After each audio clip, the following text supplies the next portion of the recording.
Well, good evening once again. Day 155 of the Biden administration, and tonight the president may be on the verge of locking in a key part of his bipartisan agenda. There appears to be the framework of a reported $1.2 trillion deal on his sweeping plan to fix infrastructure and create jobs.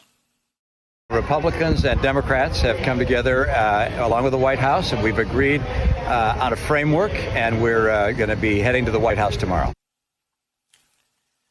The White House has indeed confirmed tomorrow's meeting, taking place just before senators leave town for their 2-week recess. Phil Rucker, as you heard at the top of the broadcast, as you already knew, part of the news out of Washington tonight is this framework on a possible deal on infrastructure and jobs.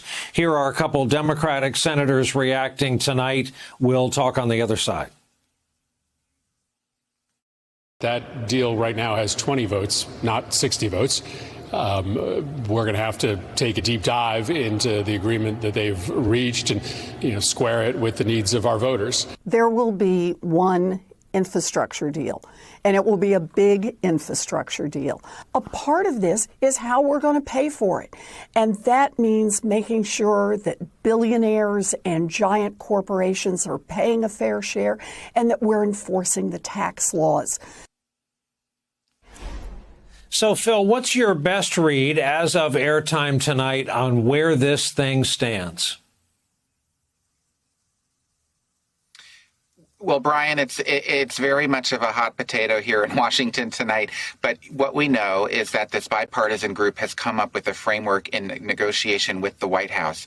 It is a far smaller and less ambitious framework than the one that the Biden administration proposed, and does not achieve all of the policy goals that many Democrats are hoping for, including these climate change programs, including elder care, and some of those other social programs that have been at the heart of what progressives have been pushing throughout this spring and into the summer. Now, the meeting tomorrow will reveal some more details at the White House about what this proposal actually does. It's unclear whether it will have the support of all the Democratic senators, but it may well have the support of enough senators from both parties to pass the Senate.